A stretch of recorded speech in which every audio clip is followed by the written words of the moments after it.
Hello my dear friends, welcome to my channel Gyan Ganga. दोस्तों, स्वागत है आपका मेरे चैनल ज्ञान गंगा पर। दोस्तों, जैसा कि आपको पता है, हमारा ये चैनल बना हुआ डिफरेंट चीज़ों को पढ़ाने के लिए। तो आजकल हम फोकस कर रहे हैं NTA UGC नेट के फर्स्ट पेपर और इंग्लिश लिटरेचर पर। So in that series now we are going to talk about the first paper of NTA UGC NET and second paper for English literature. तो दोस्तों, हम शुरू करेंगे अपना research aptitude से, जो बहुत ही इंपॉर्टेंट है, फर्स्ट पेपर का एक टॉपिक है। तो हम धीरे धीरे इसमें बहुत सारे प्रेजेंटेशन डालते रहेंगे। तो चलिए स्टार्ट करते हैं रिसर्च से।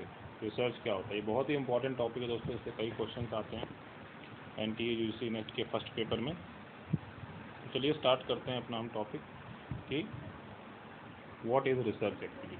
ठीक है, तो हमें ये जानना है कि भाई रिसर्च होता क्या है। तो दोस्तों, आप ध्यान रखिएगा कि ये प्रेजेंटेशन आपको बहुत ही ज़्यादा हेल्पफुल होने वाला है, और आप मुझे मेरी प्रोफाइल पर भी फॉलो कर सकते हैं, जो कि अनअकैडमी लर्निंग ऐप पर है। मैं संदीप कुमार नाम से वहाँ भी पढ़ाता हूँ। तो चलिए बिना टाइम वेस्ट के शुरू करते हैं कि भाई रिसर्च होता क्या है। तो सबसे पहले तो हमें जानना है कि what is research actually. So we have to keep in mind that research is a creative and systematic work. Research is a creative and systematic work done to increase the stock of knowledge. It should be stock. Done to increase the stock of knowledge. तो research जो होता है वो एक systematic और creative work होता है, जिससे हम अपने स्टॉक ऑफ नॉलेज को बढ़ाते हैं। And it can include knowledge of human culture and society, and the knowledge is use to devise new applications. ये नॉलेज जो होती है इसको हम यूज़ करते हैं नई एप्लीकेशंस बनाने के लिए, नए यूज़ बनाने के लिए। तो आपको ये याद रखना है कि भाई रिसर्च क्या है? एक क्रिएटिव और एक सिस्टमैटिक वर्क है, जो किया जाता है अपने ज्ञान को बढ़ाने के लिए, अपने ज्ञान के भंडार को बढ़ाने के लिए। इसमें ह्यूमन कल्चर, सोसाइटी की रिसर्च हो सकती है, और ये नए एप्लीकेशंस डिवाइस करने के लिए होती है। मतलब नए प्रयोग, नए स्थितियों में नए तरीके से जानकारी करने के लिए, एप्लीकेशन बढ़ाने के लिए रिसर्च की जाती है। रिसर्च का मतलब है फिर से सर्च करना, है ना। ये बना री और सर्च से। ठीक है, तो याद रखिएगा, री और सर्च, यानी कि दोबारा से सर्च करें, कुछ नया खोजें, कुछ नई इन्फॉर्मेशन निकालें, कुछ नई नॉलेज निकालें वहाँ से हम। ठीक है, इसको बोलते हैं रिसर्च। तो रिसर्च एक ऐसी प्रोसेस है जो की जाती है नॉलेज को गेन करने के लिए। ठीक है, and according to J.W. Creswell, research is a process of steps use to collect and analyse information to increase understanding of a topic और इशू। रिसर्च से हम किसी भी टॉपिक की या किसी भी इशू की क्या बढ़ाते हैं? अंडरस्टैंडिंग बढ़ाते हैं। ध्यान रखिएगा दोस्तों। तो रिसर्च एक ऐसा प्रोसेस है जिसमें हम स्टेप वाइज डाटा को कलेक्ट करते हैं और डेटा को एनालाइज करते हैं। तो उस डेटा से हमारी किसी भी पर्टिकुलर टॉपिक से संबंधित में क्या होती है? अंडरस्टैंडिंग बढ़ती है, उसकी सूझबूझ बढ़ती है। ठीक है ना। तो research is very simple thing in which we do some systematic way of data collection and data analysis, and we are trying to increase our knowledge. तो दोस्तों, मैं कोशिश कर रहा हूँ कि उसको हिंदी इंग्लिश में दोनों को समझाने की कोशिश करूँ। ठीक है, कोई डाउट है तो आप पूछिएगा जरूर। वैसे मैं ऐसे पूरी कोशिश करूँगा कि कोई डाउट आपको बचे ना। ठीक है, so I am trying my best to explain it in both Hindi and English so that you don't have any doubt. So research is done to increase the knowledge for a particular topic. This is a definition according to J.W. Creswell। ठीक है, तो इसको आप याद रखिएगा, ये होता है रिसर्च। What is research? ये तो क्लियर हो गया भाई। रिसर्च मतलब फिर से किसी चीज़ को सर्च करते हैं, अपनी नॉलेज को बढ़ाते हैं। So in research we search something, we search again and again something to increase our knowledge, right. Next topic है टाइप्स ऑफ रिसर्च। जो पहला टाइप है वो है basic research. The first type of research, when we are talking about the type of research, the first one we have basic research. Basic research is also known as pure research and fundamental research, right. तो basic research क्या होती है? इसको हम pure research भी बोलते हैं और फंडामेंटल रिसर्च भी बोलते हैं। It aims to improve the scientific theory. ये हमारी साइंटिफिक थ्योरीज को बढ़ाने में मदद करती है, हमारी नॉलेज को ऐड करती है, हमारी एग्जिस्टिंग नॉलेज को बढ़ाती है। It gives us scientific ideas, ये हमें साइंटिफिक आइडियाज़ देती है। और ये एक्सप्लेनेटरी रिसर्च होती है, mostly it is explanatory research. तो बेसिक रिसर्च का और क्या नाम है? प्योर रिसर्च और fundamental research. So this basic research or pure research or fundamental research is mainly to improve the scientific theory. So it is going to improve the scientific theory. It is going to add to our existing knowledge, and it is going to help us to gives some new scientific ideas, and it is mostly explanatory research. So we have to keep in mind this thing very well. हमें अच्छे से समझ लेना है कि हमारी scientific theories को बढ़ाए, हमारी फंडामेंटल नॉलेज को बढ़ाए, एग्जिस्टिंग नॉलेज को बढ़ाए और साइंटिफिक आइडियाज़ को बढ़ाए, मतलब सब कुछ कुल मिला के नॉलेज को बढ़ाने के लिए जो हो रही है रिसर्च उसको बोलते हैं basic research. Next we have applied research. Applied research, what is applied research? It is used to solve a specific particular or practical problem. तो इसको हम एक पर्टिकुलर प्रॉब्लम सॉल्व करने के लिए करते हैं. So it is mainly use to solve a specific particular problem of any individual और अ ग्रुप. तो एक पर्टिकुलर प्रॉब्लम को सॉल्व करने के लिए, जब किसी पर्टिकुलर प्रॉब्लम को सॉल्व करने के लिए कोई रिसर्च की जाए किसी ग्रुप या किसी ऑर्गेनाइजेशन या किसी इंडिविजुअल के द्वारा, तो इसी को बोलते हैं अप्लाइड रिसर्च. ठीक है. ये it helps us to solve everyday problem which have impact on our work, life and health. So it is going to solve a particular problem which is going to impact on our work, life and health. ये एक particular problem को solve करता है जिससे हमारे work, life और health पे काफ़ी प्रभाव पड़ता है. तो अप्लाइड रिसर्च होता है किसी एक पर्टिकुलर प्रॉब्लम को सॉल्व करने के लिए किसी के द्वारा अप्लाई किए गए, किसी एक प्रैक्टिकल प्रॉब्लम को सॉल्व करने के लिए जो रिसर्च की है इसको बोलते हैं अप्लाइड रिसर्च. जैसे कि researching which strategy works best to motivate teachers. So we are trying to get a strategy by doing a research that which strategy is going to help to motivate the teachers. So we are researching here to know how a teacher can be motivated. तो दोस्तों इसकी example की बात करें तो एक research के द्वारा हम ये जानने की कोशिश करेंगे कि कैसे टीचर्स को मोटिवेट रखा जा सके. हम रिसर्च करेंगे और ये जानेंगे कि टीचर्स को कैसे मोटिवेट रखा जा सके. तो यहाँ पे रिसर्च के फोकस में कौन है? मोटिवेशन ऑफ टीचर्स, कि भाई हम टीचर्स को कैसे मोटिवेट रख सकते हैं. ठीक है. ये हो गया अप्लाइड रिसर्च. एक और एग्जाम्पल देखिए अप्लाइड रिसर्च का. Researching which strategy increases satisfaction level of customers by a company for its service and product. मतलब कोई कंपनी अपने सर्विस और प्रोडक्ट के से कैसे वो अपने कस्टमर्स को सेटिस्फाई कर रही है, सेटिस्फेक्शन लेवल कितना है कितना नहीं है, कैसे उनका सेटिस्फेक्शन लेवल बढ़ाया जाए, इस चीज़ पर रिसर्च कर रही है. So here a company is doing research to increase the satisfaction level of their customers. So when a company is doing some research work to increase the satisfaction level, so here the main target is the satisfaction level of the customers. So we are trying to focus on the satisfaction level of a customer so that we have a satisfied customer. So a particular company is focusing on what? It is focusing on the satisfaction level of a customer and it is doing research to satisfy the customers. So it is known as applied research. तो यहाँ पे हम ये जानेंगे कि किस strategy से satisfaction level बढ़ाया जाए, ये हम रिसर्च करके जानेंगे. तो ये भी एक एग्जांपल हो गया किसका? Applied research. ठीक है. नेक्स्ट दोस्तों बहुत इंपॉर्टेंट टाइप आ गया हमारे पास एक्शन रिसर्च. तो एक्शन रिसर्च क्या होता है?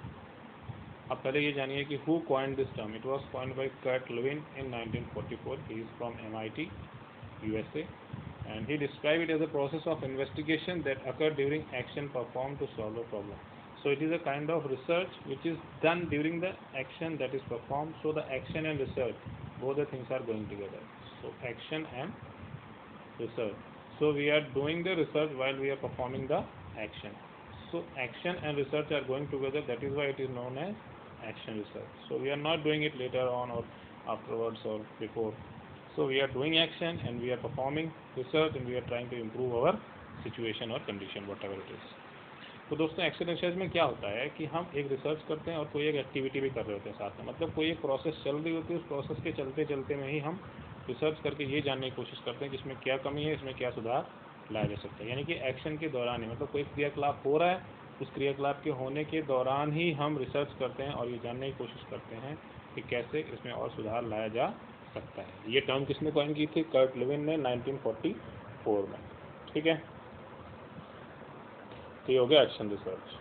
और जानते हैं एक्शन रिसर्च के बारे में. Action research help us to understand our current condition. तो action research is going to help us in understanding the current condition and taking action to improve the current condition. So action research is mainly focused on what?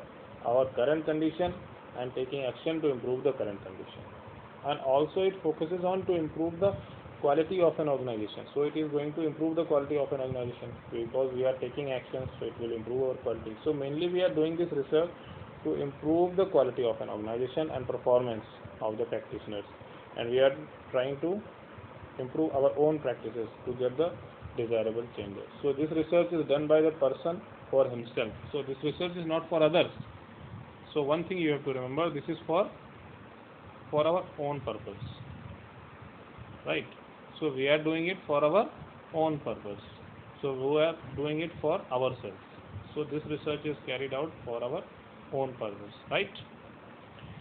तो दोस्तों action research में एक और चीज़ बताई गई है कि ये हमारी अपनी करंट कंडीशन को सुधारने के लिए और अपने एक्शंस को सुधारने के लिए, अपने करंट कंडीशन में कुछ एक्शंस लेकर उसमें सुधार लाने के लिए, अपनी क्वालिटी को, अपने ऑर्गेनाइजेशन की क्वालिटी को, अपनी परफॉर्मेंस को, एक बंदा खुद रिसर्च करता है अपनी परफॉर्मेंस को सुधारने के लिए, अपने अंदर डिज़ायरेबल चेंजेस लाने के लिए, अपनी एक्टिविटी में अपनी परफॉर्मेंस में डिज़ायरेबल चेंजेस लाने के लिए कुछ उसके लिए वो इंपॉर्टेंट स्टेप्स लेता है। तो यानी कि ये बंदे के द्वारा खुद की जाती है और बंदा अपने लिए खुद करता है। मतलब कोई पर्सन अपने लिए खुद के लिए रिसर्च करता है और खुद के अंदर सुधार लाने के लिए, अपनी करंट कंडीशन को अच्छा करने के लिए, और एक्शंस लेता है, कुछ ना कुछ कदम उठाता है जिससे वो अपने करंट कंडीशन को सुधार सके। तो वो अपने करंट कंडीशन को सुधारने के लिए ये रिसर्च खुद के लिए होती है, अपने लिए होती है, ये किसी दूसरे के लिए नहीं, अपने लिए खुद के लिए रिसर्च की जाती है। तो एक्शन रिसर्च अपने खुद के अंदर सुधार लाने के लिए खुद के लिए की जाती है, इसी को बोलते हैं action research.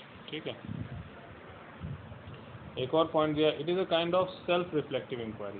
So action research is a what? It is a self reflective inquiry. So we are thinking about our self and taking actions to get changes in ourselves, undertaken by participants in social situation in order to improve the rationality and justice for their own practice. So here we are doing what? Here we are doing research to increase the rationality and justice, right? So we are doing it to increase the rationality and justice for their own practice. So a person is doing it for increasing rationality and justice in their own practices, to improve their understanding of their practices, to improve their situation, their practices. So action research is a self-reflective inquiry. It means we have to think ourselves, we have to think about our works, we have to think about our actions, we have to think about the process which is going on, we have to get rationality and we have to get justice in our own practice. So this is termed as action research. तो दोस्तों ये action research क्या होती है? एक reflective inquiry होती है, मतलब मंथन करते हैं, मनन करते हैं, सोच विचार करते हैं, घने रूप से बहुत गहन सोच विचार करते हैं और कुछ एक्शंस लेते हैं अपने अंदर रैशनैलिटी और जस्टिस लाने के लिए। ठीक है, पारदर्शिता होगी, जस्टिस होगा, बहुत ही मतलब सूझबूझ से काम लेंगे, ये सारी चीज़ें होंगी जिससे हमारी अपनी प्रैक्टिस सुधरे, हमारी अपनी सिचुएशन सुधरे, अपनी प्रैक्टिस, अपनी ऑर्गेनाइजेशन, अपनी सिचुएशन को इसी टाइम पर सुधारने के लिए एक्शन होते हुए रिसर्च की जा रही है कि उसमें रैशनैलिटी और जस्टिस लाया जा सके। ठीक है, तो ये होता है एक्शन रिसर्च। ये दोस्तों बहुत ही इंपॉर्टेंट एक्शन रिसर्च को समझ लीजिएगा अच्छे से आप। तो एक्शन रिसर्च क्या एक तरह से रिफ्लेक्टिव इंक्वायरी, मतलब खुद हम सोचते हैं, विचारते हैं, इंक्वायरी करते हैं, जानने की कोशिश करते हैं कि क्या कमी है हमारी ऑर्गेनाइजेशन में, क्या सुधार करना है। जो पार्टिसिपेंट है खुद ही वो करता है सारा सुधार, खुद ही सब कुछ करता है अपने वर्क में रैशनैलिटी और जस्टिस लाने के लिए। तो ये हो गया हमारा सेल्फ रिफ्लेक्टिव इंक्वायरी। आपसे क्वेश्चन पूछा जा सकता है सेल्फ रिफ्लेक्टिव इंक्वायरी किस रिसर्च को कहा जाता है? तो वो है एक्शन रिसर्च। दोस्तों इन सारे पॉइंट से क्वेश्चन बन सकते हैं, किस रिसर्च के द्वारा हम अपने वर्क में रैशनैलिटी और जस्टिस ला सकते हैं? तो वो होता है एक्शन रिसर्च के द्वारा। तो इसमें अपनी ही प्रोसेस की अंडरस्टैंडिंग बढ़ाने के लिए, अपनी ही प्रोसेस को अच्छा करने के लिए, अपनी ही सिचुएशन को अच्छा करने के लिए हम रिसर्च करते हैं, इसी को बोलते हैं क्या? Action research. ठीक है, तो इसको आप ध्यान रखिएगा, तो इस तरह से करता है काम। तो चलिए दोस्तों ये हो गया एक्शन रिसर्च। नेक्स्ट हमारे पास quantitative research. So this is quantitative research my friend. So this word itself is suggesting that it includes what? Computational and statistical and similar methods to collect and analyze data. So wherever we are dealing with what? Computational, statistical or numerical data, and it is all about the numbers. So whenever we are dealing with what? Mathematical data, computational data, statistical data, this type of research is known as quantitative research. And it involves a large population, it has a large population size, and it uses what? Close-ended questions, and online surveys it uses, and questionnaires it uses, and polls it uses as a means of data collection tools. So data collection tools in quantitative research are what? Close-ended questions, online surveys, questionnaires, polls. So these are the data collection tools. So a research in which mainly we are focused with computational or statistical data, or where we are using mainly the numbers, where we are dealing with the mainly numericals, numerals. So this is the type of research which is known as quantitative research. तो दोस्तों चलिए हिंदी में समझा दें आप। Quantitative research क्या होती है, जिसमें हम ज़्यादातर नंबर से डील करते हैं, जिसमें मतलब गिनती, स्टैटिक्स, सांख्यिकी और कंप्यूटेशनल डाटा, नंबर्स 2, 4, 10, काउंटिंग, है ना, 10, 20, 50, 100, जिसमें काउंटिंग की बात हो रही है, जिसमें क्वांटिटी की बात हो रही है, संख्या की बात हो रही है, उसको बोलते हैं क्वांटिटेटिव रिसर्च। तो कौन सी रिसर्च है ये? क्वांटिटेटिव रिसर्च, जिसमें किसकी बात हो रही है? संख्या की बात हो रही है, 10 है कि 20 है कि 50, मतलब ज़्यादातर न्यूमेरिकल्स नंबर्स के साथ हम डील करते हैं इसमें, ठीक है। इसमें पॉपुलेशन साइज बड़ा होता है, इसमें क्लोज एंडेड क्वेश्चंस किए जाते हैं, ऑनलाइन सर्वेज होते हैं, क्वेश्चन आयर्स होते हैं, पोल्स होते हैं, ये सभी होते हैं डाटा कलेक्शन के टूल्स। तो ये हो गया दोस्तों हमारा क्या, क्वांटिटेटिव रिसर्च। क्वांटिटी से पता लग रहा है कि कुछ नंबर्स, कुछ गिनती होगी। So the word quantitative itself is suggesting that we are dealing with the numbers और सम क्वांटिटीज। तो ये हो गया हमारा क्वांटिटेटिव रिसर्च। तो आपको याद रखना है कि क्वांटिटेटिव रिसर्च में मेनली हम नंबर से, गिनती से, all about numbers, statistical, computational, ये सब डाटा हमारे पास होते हैं, ठीक है। और जानते हैं क्वांटिटेटिव रिसर्च के बारे में। So we are going to know more about quantitative research. It is used to test the theory and ultimately support or reject it. So quantitative research is done for what? It is done to test a theory and it will support or reject a theory. So we have to remember that it is going to support or reject a theory, and it mainly focuses on objectivity or true nature of the subject. Okay, and it uses probability and non-probability sampling methods. So these points you have to remember very well, that it is used to test a theory and it may ultimately support or reject the theory, and it focuses on objectivity, and it uses probability and non-probability and non-probability sampling methods. Okay, so दोस्तों इसमें ये याद रखना है कि ये mainly क्या होता है, थ्योरी को टेस्ट करने के लिए यूज़ किया जाता है। इसमें हम थ्योरी को सपोर्ट भी कर सकते हैं, लास्ट में उसको रिजेक्ट भी कर सकते हैं। ये मेनली फोकस करता है किस पे? ऑब्जेक्टिविटी पे, ट्रू नेचर पे, कोई सब्जेक्टिविटी ना आए इसमें। ऑब्जेक्टिविटी करके रखता है कि कोई सब्जेक्टिविटी ना आने पाए, कोई बायसनेस ना आने पाए। और ये सैम्पलिंग मेथड जो यूज़ करता है इसमें दोनों आ जाते हैं आपके, ठीक है। प्रोबेबिलिटी और नॉन प्रोबेबिलिटी सैम्पलिंग मेथड दोनों यूज़ होते हैं क्वालिटेटिव रिसर्च में। ये हो गया दोस्तों qualitative research, sorry quantitative research, qualitative बोल रहा हूँ। क्वांटिटेटिव रिसर्च का मतलब है जहाँ गिनती, नंबर से कुछ बात हो, जहाँ नंबर्स की बात हो। इसके बाद नेक्स्ट है हमारा क्वालिटेटिव रिसर्च। तो क्वालिटेटिव मतलब दोस्तों कुछ ना कुछ क्वालिटी की बात आएगी, और यहाँ पे नंबर्स की बात नहीं होगी। इन दोनों में जस्ट अपोजिट होता है, ठीक है। क्वांटिटेटिव में क्वांटिटी की बात होती है, क्वालिटेटिव में क्वालिटी की बात होती है, ठीक। तो क्वालिटेटिव रिसर्च में क्या होता है, ये अंडरस्टैंड करने में हमें मदद करता है प्रॉब्लम को, किसी भी इशू को उसकी नेचुरल सेटिंग में, ठीक है। तो क्वालिटेटिव रिसर्च जो होता है ये हमें नेचुरल सेटिंग में मदद करता है समझने में। इसमें नॉन स्टैटिकल रिसर्च होती है, इसमें नॉन स्टैटिकल रिसर्च मेथड भी यूज़ होते हैं। तो आपको याद रखना है कि qualitative research is mainly focused on what, understanding the problems in their natural setting, and it is a non statistical research. तो ये नॉन स्टैटिस्टिकल रिसर्च होती है, ये नेचुरल सेटिंग में होती है, और इसका जो सैम्पल साइज होता है वो छोटा होता है, 5 to 10 पीपल होता है। इसमें क्या क्या होते हैं? Open ended questions, 1-to-1 interview होता है, फोकस ग्रुप होते हैं, इथनोग्राफिक रिसर्च होती है, कंटेंट एनालिसिस होती है, केस स्टडी मेथड्स होते हैं, ये सारे इसमें यूज होते हैं। So in qualitative research we use only very small group, that is 5 to 10 people, and we use open-ended questions, and we use interview, we use focus group, ethnographic research, content analysis, and case study. These are methods are used. So this is all about qualitative research. तो qualitative research में क्या होता है दोस्तों, यहाँ पे number की बात नहीं होती है, यहाँ पे क्वांटिटी मतलब क्वालिटी की बात होती है। इसमें साइकोलॉजिकल एस्पेक्ट्स आ सकते हैं आपके, जैसे इमोशन हो गया, और इस जो भी मतलब साइकोलॉजिकल एस्पेक्ट्स होते हैं वो सारे इसमें आ जाते हैं हमारे, जिनको हम गिन नहीं सकते, काउंट नहीं कर सकते।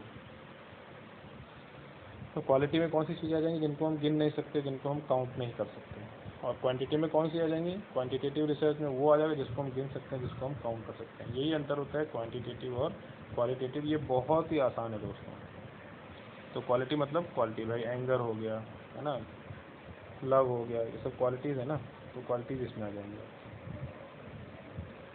क्या बोल रहा है, it tells about why and how. So qualitative research किसे फोकस करता है, वाई और how of a particular phenomenon occurs. तो यहाँ पे हम नंबर्स की बात नहीं कर रहे हैं कि कितना हुआ 10, 20, 50, यहाँ पे हम बात कर रहे हैं वाई और हाउ। तो ये बहुत ही इंपॉर्टेंट चीज़ है कि ये फोकस करता है वाई और हाउ पर। So we have to remember that qualitative research always focus on why and how of a particular phenomena. We are not talking about how many or numbers. So we are talking about here why and how of a particular phenomenon. Okay. And in this, data are not in the form of numbers. As I told you here, we are not talking about numbers. So data are not in the form of numbers. So data will be not in the form of numbers.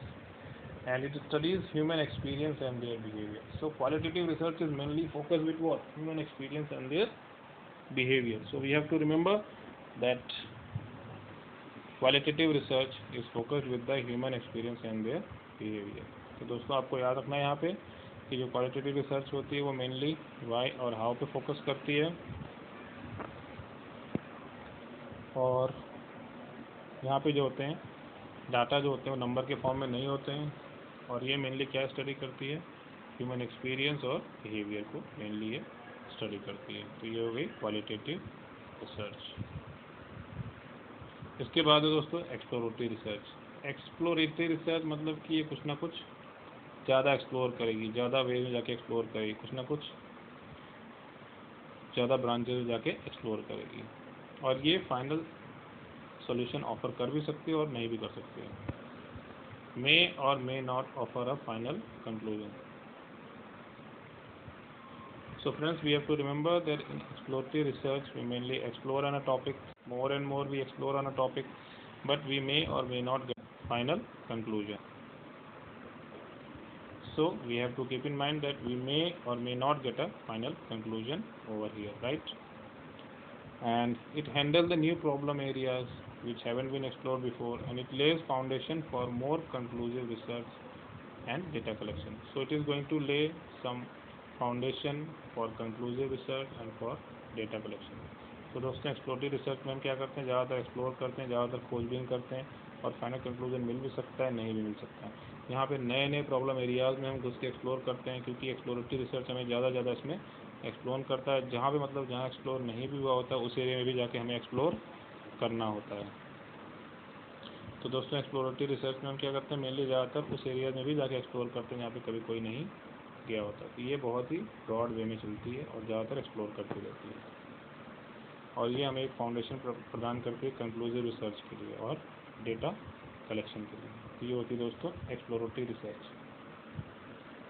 Exploratory research में इसमें देखिए और बताया गया कि इसमें क्या include होता है, सेकेंडरी रिसर्च इंक्लूड होती है, informal qualitative research approach like discussion with employees use होते हैं, फॉर्मल क्वांटिटेटिव रिसर्च मेथड भी यूज़ होते हैं like projective method and case studies. तो बहुत ही इंपॉर्टेंट चीज़ है दोस्तों कि एक्सप्लोरेटरी रिसर्च में हम सेकेंडरी रिसर्च भी यूज़ करते हैं, इनफॉर्मल क्वालिटेटिव अप्रोच भी यूज़ करते हैं जैसे कि डिस्कशन हो गया एम्प्लॉय के साथ, और फॉर्मल क्वांटिटेटिव रिसर्च मेथड्स भी यूज़ करते हैं जैसे कि projective method and case studies. So in exploratory research my friends we are using secondary research, we are using informal qualitative approach like discussion with employees, and we are using formal quantitative research method like projective methods and case study. So all these things are we are using in the exploratory research. So this is all about exploratory research. So you have to remember all these things, because you can be asked in which research we use the secondary research, we use informal qualitative approaches, so we use in exploratory research. So this is all about exploratory research, and the last one is, my friend, is the conclusive research we are discussing here. This is the conclusive research. So this is how we have discussed what is research and what are the different types of research in this presentation. So last one is the conclusive research. Conclusive research is going to give you what?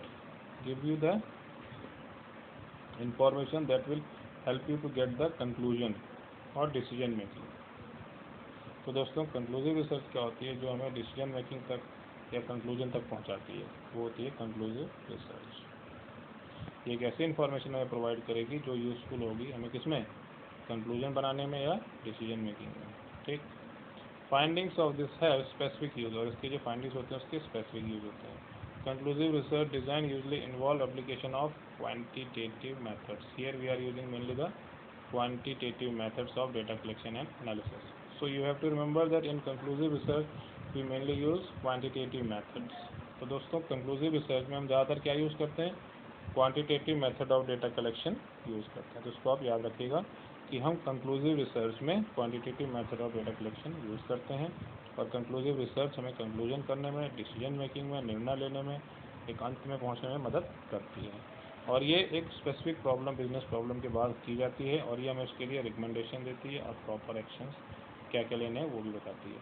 तो ये किसके बाद, it ensures a specific business problem, मतलब ये एक specific business problem को focus करती है, उसके बाद की जाती है, और ये हमें उसके लिए रिकमेंडेशन देती है और हमें प्रपोज एक्शंस लेने के लिए भी बताती है कि उस पर्टिकुलर बिजनेस प्रॉब्लम को सॉल्व करने के लिए हमें क्या क्या एक्शंस लेने हैं, ताकि हम एकदम कंक्लूजन पे पहुंच जाए कि मान लो किसी बिजनेस में कोई एक पर्टिकुलर प्रॉब्लम है, तो इस पर्टिकुलर प्रॉब्लम को सॉल्व करने के लिए हमें क्या पर्टिकुलर एक्शंस लेने हैं, हमें क्या पर्टिकुलर रिकमेंडेशंस मिली हैं, जिससे कि एकदम कंक्लूडिंग पॉइंट पर पहुंच जाए, निर्णायक स्थिति पर। कंक्लूसिव मतलब क्या होता है, निर्णायक, हमें एकदम निर्णायक स्थिति में पहुंचा देती है, जहां से हम निर्णय ले सकते हैं कि अब हमें क्या करना और क्या नहीं करना है, क्या एक्शंस लेने हैं, क्या एक्शंस नहीं लेने हैं। ठीक है, ये होती है कंक्लूसिव रिसर्च, यानी कि डिसीजन मेकिंग, यानी कि कंक्लूडिंग, निर्णायक रिसर्च। ये ऐसी रिसर्च है जो हमें लास्ट स्टेप पहुंचाती है, जहां से हम निर्णय ले सकते हैं। ठीक है, it provides reliable picture of population, so it is going to provide us with a reliable picture of the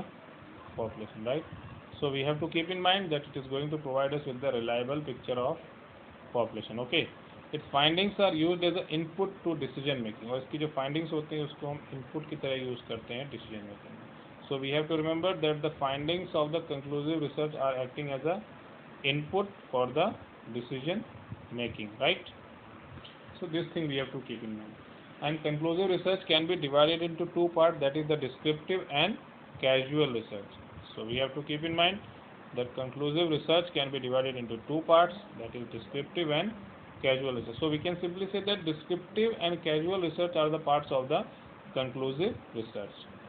तो दोस्तों हमें याद रखना है कि जो कंक्लूसिव रिसर्च होती है वो हमें प्रोवाइड करती है एक रिलायबल पिक्चर किसी भी पॉपुलेशन की, यानी कि किसी भी पॉपुलेशन की जो एक रिलायबल पिक्चर होती है वो कंक्लूसिव रिसर्च से मिलती है, और इसकी जो फाइंडिंग्स होती हैं कंक्लूसिव रिसर्च की वो इनपुट की तरह यूज़ करते हैं उसको, मतलब एक इनिशियल मटेरियल तरह यूज़ होता है, ताकि वो फिर बाद में डिसीजन मेकिंग बने। यानी कि डिसीजन मेकिंग प्रोसेस का इनिशियल मटेरियल कौन बनता है, कंक्लूसिव रिसर्च का फाइंडिंग। यानी कि जो कंक्लूसिव रिसर्च की फाइंडिंग्स होती हैं वो किसकी तरह काम करती हैं, इनपुट की तरह काम करती हैं डिसीजन मेकिंग में। यानी कि निर्णायक स्थिति के लिए पहुंचने के लिए, निर्णायक स्थिति में जाने के लिए हमें कंक्लूसिव रिसर्च की इनपुट, कंक्लूसिव रिसर्च की फाइंडिंग को हमें एज ए इनपुट यूज़ करना पड़ता है। ठीक है, तो कंक्लूसिव रिसर्च का जो भी फाइंडिंग होगा वो इनपुट की तरह काम करेगा, किसमें, डिसीजन मेकिंग प्रोसेस में। और कंक्लूसिव रिसर्च को दो भाग में डिवाइड किया जा सकता है, एक होता है डिस्क्रिप्टिव और एक होता है कैजुअल रिसर्च। तो आपसे क्वेश्चन पूछा जा सकता है कि भाई कंक्लूसिव रिसर्च को किन दो भागों में डिवाइड किया जा सकता है, तो हमें याद रखना है कंक्लूसिव रिसर्च को दो भागों में डिवाइड किया जा सकता है, एक होता है डिस्क्रिप्टिव रिसर्च और एक होता है कैजुअल रिसर्च। तो दोस्तों ये बहुत ही इंपॉर्टेंट टॉपिक था, what is research and it types. ये आपको NTA UGC नेट के फर्स्ट पेपर में पूरी तरह से मदद करेगा। और दोस्तों मैंने इसको हिंदी और इंग्लिश मीडियम में दोनों में समझाने की कोशिश की है। So I have tried my best to explain it in Hindi and English both, and if you have any doubt you can ask me message in the comment box, and you can follow my channel if you like the presentation, and if you like the presentation please इसको share करें ज़्यादा से ज़्यादा, share it more and more so that everybody can be benefited. So you can follow me on this my channel Gyan Ganga, and for my lots of videos you can follow me on my Unacademy learning app profile with my name Sandeep Kumar, where I am teaching for IAS, PCS, TGT, PGT, NET, Hindi grammar, English grammar, and NTA UGC NET first paper and NTA UGC NET second paper for English literature. तो दोस्तों अगर आपको English literature पढ़ना है तो आप English literature के लिए मुझे मेरे इस चैनल ज्ञान गंगा को भी फॉलो कर सकते हैं, और मेरी प्रोफाइल संदीप कुमार को भी फॉलो कर सकते हैं, जो कि अनअकैडमी लर्निंग ऐप पर भी है। और दोस्तों अनअकैडमी लर्निंग ऐप बहुत ही अच्छा प्लेटफॉर्म है, वहाँ से आप पढ़ सकते हैं, बहुत अच्छी तैयारी कर सकते हैं, वहाँ पर बहुत अच्छी पढ़ाई होती है। तो अनअकैडमी लर्निंग ऐप पर आप मुझे फॉलो कर सकते हैं संदीप कुमार नाम से, और मुझे यहाँ भी फॉलो कीजिए। और तो दोस्तों मैं दोनों प्लेटफॉर्म पे कुछ ना कुछ चलाते रहूँगा, यहाँ यूट्यूब पर भी और वहाँ अनअकैडमी लर्निंग ऐप पर भी। तो दोस्तों मन लगा के पढ़िए, जो भी डाउट्स हो मुझे ज़रूर पूछिए, और आपको अगर कोई प्रेजेंटेशन चाहिए तो आप मुझे बता दीजिए, मैं आपके लिए प्रेजेंटेशन लेकर के आ जाऊँगा। कोई चीज़ नहीं समझ में आती है तो मुझे आप बताइएगा, आपको मेरा नंबर मिल जाएगा, मैं एक ग्रुप बना दूँगा, उसमें आप मुझसे पढ़ सकते हैं, ठीक है। और अनअकैडमी लर्निंग ऐप पे दोस्तों मेरे पास 1100-1200 बच्चे पढ़ रहे हैं वहाँ पर, वहाँ बहुत सारे बच्चे हैं, यहाँ यूट्यूब पे भी काफ़ी कम है। तो यहाँ भी आप मुझे फॉलो करिए और ज़्यादा से ज़्यादा मेरे प्रेजेंटेशन को शेयर करिए ताकि सभी की हेल्प हो सके। So at last friends, I want to request you that you have to share this presentation more and more, and you have to focus on your study, and you have to share it more and more so that everybody can be benefited. So friends, just believe in yourself that you can do anything and you can do everything. Just believe in your hard work, honesty, determination, dedication, and truthfulness, and the spirit of service to your nation. If you have the spirit of service to your nation, my friends, and believe in God, you will be definitely benefited and do service to humankind, do service to mankind, and just try to make our nation more good, just try to make our nation more great. It is our responsibility. So friends, just keep in mind that we have to do good service to our nation, and we have to serve our nation very well. So this is the end of presentation, my friends, and I will come up with many presentations like this on my channel Gyan Ganga, and try to help you well. So friends, this is the end. See you in the next presentation. Thank you.